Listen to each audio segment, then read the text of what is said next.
Coming up on today's episode of Airborne-Special Edition Part 1, Phil Boyer was the third president in AOPA's history. He served for about 18 years. Also, what has Phil been up to since leaving the AOPA? Welcome to the special edition of Airborne Part 1. I'm your host, Kimberly Kay. Former AOPA President Phil Boyer is considered one of aviation's most effective leaders. Over the course of 18 years, Phil led the organization to greater prominence and built membership numbers to well over 400,000. Heights of popularity the organization has not seen since his departure. Now, upon his retirement, Phil and his wife moved to an airport home where he continues his love for aviation for both manned and unmanned aviation.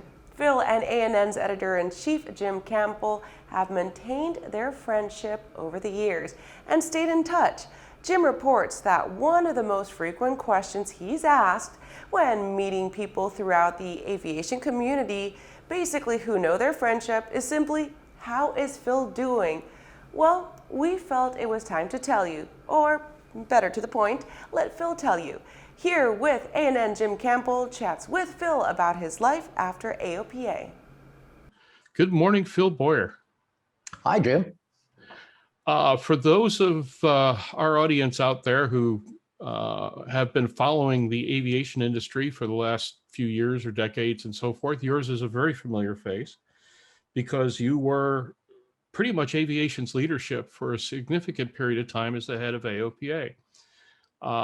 I've talked to a number of people throughout the years who have spoken very highly and kindly of your stewardship of that organization. And the question usually comes up, if they haven't heard otherwise, what's Phil doing? So I figure what better podcast under the circumstances than to dial up Phil Boyer and say, "Hey, Phil, what you been doing?" Well, obviously, my first love is aviation. So I've been enjoying all the freedoms of flight that AOPA over the many decades, not just under my leadership, has been able to afford general aviation pilots.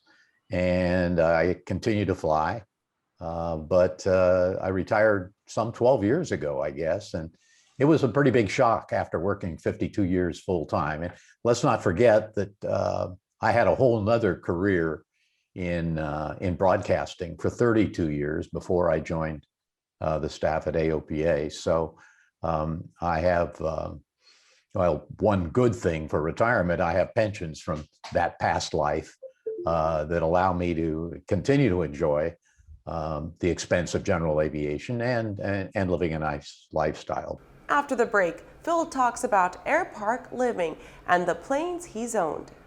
Aviation Safety Resources is disrupting the market for aircraft emergency parachute recovery systems. ASR systems are smaller, lighter weight, and offer longer repack cycles than similar products available in the current market. ASR has a recovery system available for every type of aircraft: sport, experimental, light sport, general aviation, urban air mobility, vertical takeoff and landing, electric propulsion, and unmanned aerial systems.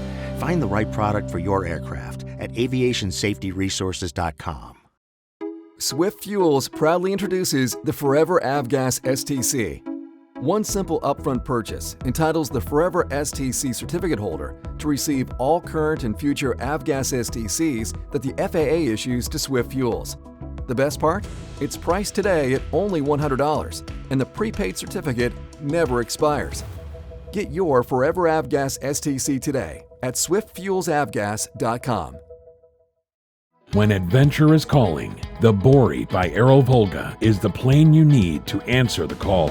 Bory's composite design is simple, reliable, and economical, with impressive performance and no gimmicks. Designed for the wilderness and proven durability in a flight around the Arctic Circle, the Boyer has what it takes to handle your next adventure. Featuring 2 large cargo compartments, a comfortable modern cockpit, and a Rotax 912 power plant, the Boyer Amphibian is now available in Canada. Experience the Boyer for yourself at flightsimple.com. Welcome back. Former AOPA President Phil Boyer proves that his dedication to aviation is a lifelong pursuit. When I retired in 2009, I had to figure out how I left the company airplanes and what I would do with myself.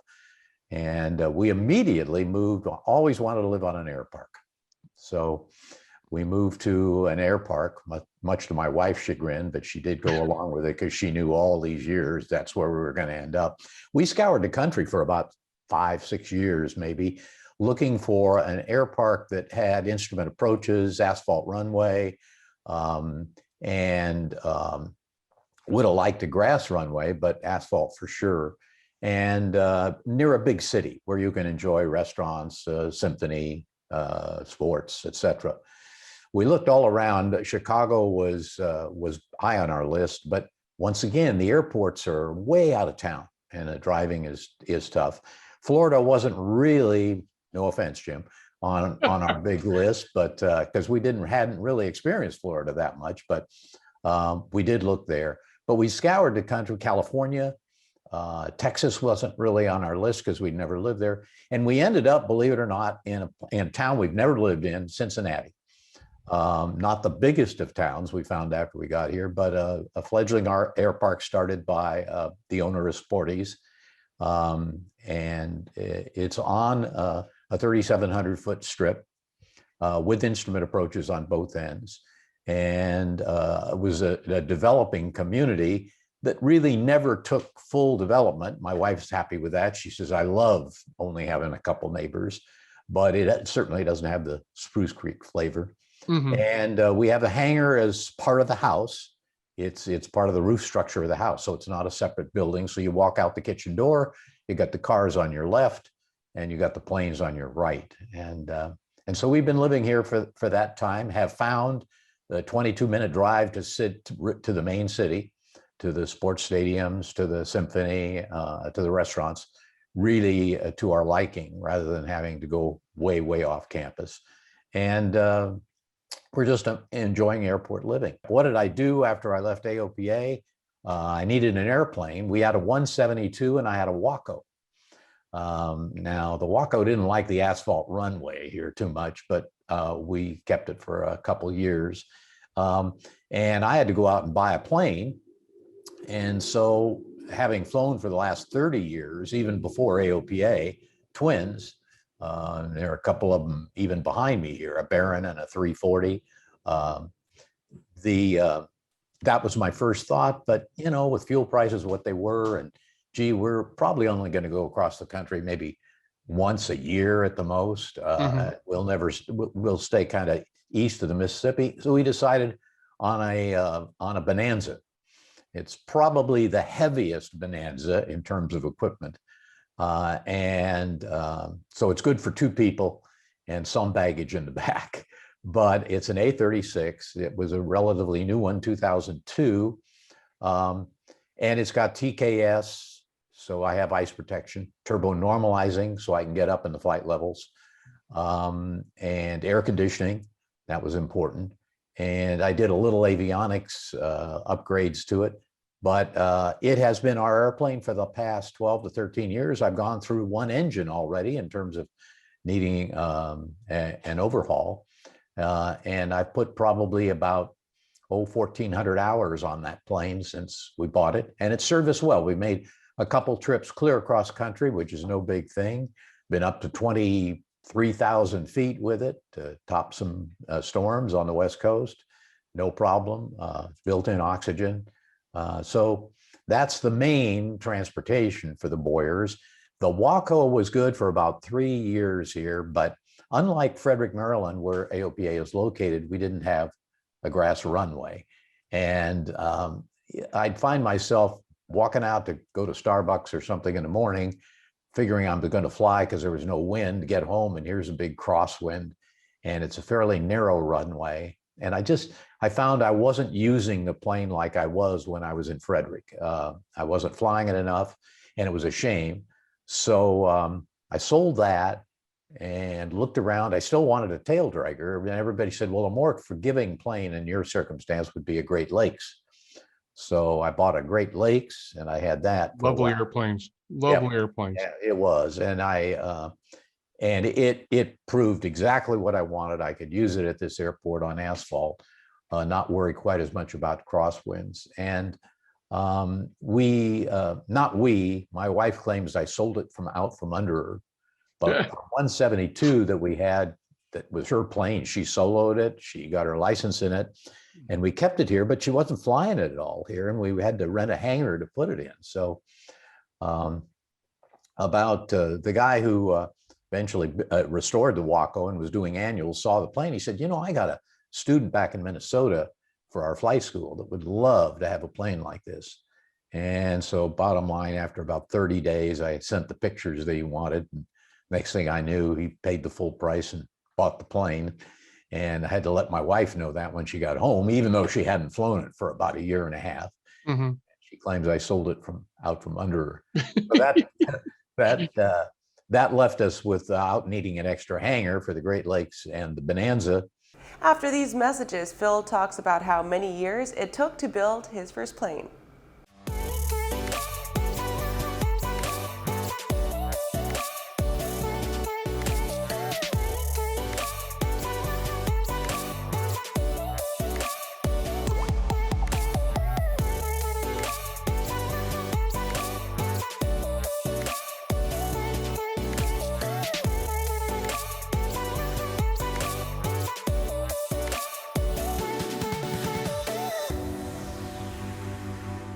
I believe that if people use the landing doctor training program, they will have less accidents and eventually their insurance will go down and they will make a superior pilot.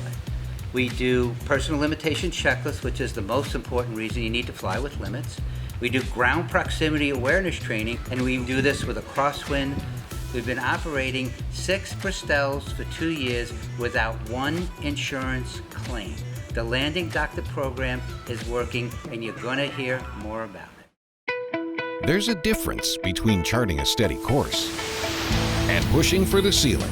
And for nearly a century, Hartzell Propeller has been defining that difference. It's in our passion for engineering and research and our dedication to testing the limits of performance. We are built on honor. We are Hartzell Propeller. Welcome back. As we wrap up part 1, Phil talks about which plane he decided to build and why. I guess fast forward a few years, and here I had this air-conditioned heated hangar right out the kitchen door. I didn't know a rivet from a screw, but I thought if I'm ever going to build a plane, now would be the time. And I was intrigued by the Vans products, particularly the RV-12. And so I have outstanding little airplane. Yeah, I have number 787. I started at about 2013, and I didn't work night and day. We had rules at our house that I couldn't leave after dinner and go out to the hangar. So it took a little longer, and I wasn't working night and day. So it took about 5.5 years total. But the plane was finally finished in 2018. And I gave it a unique N number. That's why I'm telling the story. My wife's 172. I was able to come up with 172 and 172 after her Skyhawk, LB, her initials, lowest point. So the home build has that. Did that appease the whack of the 172? Or well, I don't know. I think she by that time, after 5.5 years of building and getting me thinking, well, this is fine. And she hasn't soloed it yet, but she's gotten in as the stick is a whole new thing to her, and the cast ring nose wheel. But she does those fine, and she likes the plane because it's a fun little plane. And I had it painted a year later at a great shop. And so probably in the last year, especially with COVID, I've flown for every Bonanza flight. There've probably been 6 flights in the RV-12. The big deal is most of the pilots want to fly it. So most of my time is sitting in the right seat. That doesn't bother me. And it was a real compliment. I wouldn't do it again. Don't get me wrong. I'm not out like most home builders say, well, the fun of the deal is building it. No, I love the plane I ended up with. But so that's kind of the aviation side of Phil Boyer. So it's obviously that I've stayed with it. I went through the ADS-B transition for all the planes in the Great Lakes through But the Great Lakes was sold as I finished the RV because I didn't have room in the hangar, and I had to rent a hangar off. And that isn't the reason you live on an air park, to have that big hangar. And I wasn't flying the Great Lakes as much because I was building the other planes. So that's kind of the aviation side of what I've been doing. Thank you for joining us for this episode of Airborne Special Edition. Make sure to tune in to watch part 2 in the very near future. This show is now a regular part of the Airborne programming roster. Your suggestions for interview topics are always welcome, and feel free to comment on our social media pages. Thanks for watching.